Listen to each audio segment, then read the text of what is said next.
नमस्कार, मैं दीपक राव और आप देख रहे हैं समाचार सिटी न्यूज। प्रधानमंत्री नरेंद्र मोदी के उज्जैन दौरे के बाद से ही मध्य प्रदेश की राजनीति में हलचल तेज हो गई है, क्योंकि प्रधानमंत्री नरेंद्र मोदी ने जो तवज्जो ज्योतिरादित्य सिंधिया को दी, उससे हर कोई हैरान रह गया। आपको बता दें, पीएम मोदी उज्जैन पहुंचे थे।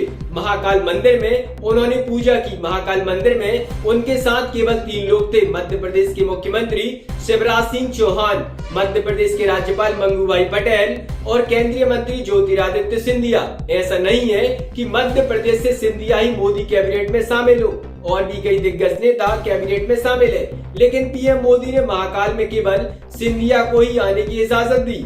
मोदी कैबिनेट के बाकी मंत्री, एमपी के दूसरे नेता सीधे सभा स्थल पर पहुंचे थे। इतना ही नहीं, जब कार्यक्रम खत्म हुआ और रात को प्रधानमंत्री दिल्ली लौटे तो अपने साथ सिंधिया को भी लेते गए। वैसे ज्योतिरादित्य सिंधिया को भी दिल्ली जाना था। इंडिगो एयरलाइंस का टिकट भी था। रात 10 बजे की फ्लाइट थी, लेकिन अचानक ही पीएम मोदी ने उनको अपने साथ चलने के लिए कह दिया। पीएम मोदी के साथ सिंधिया के दिल्ली जाने से कई नेताओं की धड़कनें बढ़ गई हैं। दरअसल इन दिनों सिंधिया बीजेपी नेताओं से करीबी बढ़ा रहे हैं और इंदौर में संघ कार्यालय में भी हाजिरी लगा रहे हैं। सिंधिया केवल मोदी की ही गुड बुक में शामिल नहीं है, बल्कि केंद्रीय गृह मंत्री अमित शाह की नजर भी सिंधिया पर है। अमित शाह ग्वालियर दौरे पर आए थे। कार्यक्रम की कमान केंद्रीय मंत्री सिंधिया के हाथ में रही। सिंधिया ने कार्यक्रम की सफलता के लिए एड़ी चोटी का जोर लगा दिया था। अपने समर्थकों की पूरी फौज तैयार कर दी थी। ग्वालियर पहुंचने पर अमित शाह ने पहले नए इंटरनेशनल एयरपोर्ट का उद्घाटन किया। उसके बाद मेला ग्राउंड में एक सभा की। कार्यक्रम में शाह ने सिंधिया की तारीफ भी की, लेकिन सुर्खियां बना अमित शाह का सिंधिया के महल में जाना। गृह मंत्री सिंधिया के महल जयविलास पहुंचे, जहां डिनर भी किया। डिनर के बाद कुछ देर रुके, सिंधिया के साथ चर्चा भी की। पहले पीएम मोदी, उसके बाद अमित शाह ने राज्य के दौरे कर सीएम शिवराज की चिंता बढ़ा दी है। सिंधिया के महल में जाने से एमपी के बड़े नेताओं में इस बात से खलबली मच गई है कि क्या अमित शाह सिंधिया को एमपी की कमान सौंपने वाले हैं। दरअसल इस बात की चर्चा चल रही है कि विधानसभा चुनाव के पहले बीजेपी ने सीएम के लिए नए चेहरे की तलाश शुरू कर दी है।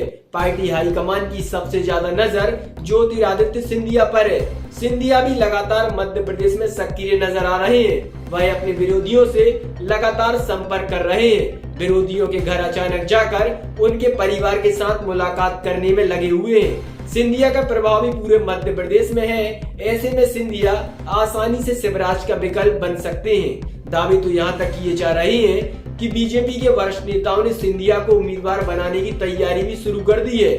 उन्हें इस बात के संकेत भी दिए गए हैं। उसके बाद सिंधिया ने मध्य प्रदेश में अपनी सक्रियता भी ज्यादा बढ़ा दी है। सिंधिया की बढ़ती सक्रियता से उनके विरोधी भले ही परेशान हो, लेकिन समर्थक जरूर खुश नजर आ रहे हैं और दावा कर रहे हैं कि 2023 तक सीएम शिवराज भले ही मध्य प्रदेश के सीएम रहे, लेकिन उसके बाद सिंधिया के हाथ में मध्य प्रदेश की कमान आ ही जाएगी। नमस्कार, मैं हूं कनुप्रिया सत्तन और आप देख रहे हैं समाचार सिटी। अगर आपको हमारी वीडियोस पसंद आई है तो लाइक करें, सब्सक्राइब करें, शेयर करना ना भूलें। साथ ही साथ हर खबर से अपडेट रहने के लिए दबाएं बेल आइकॉन।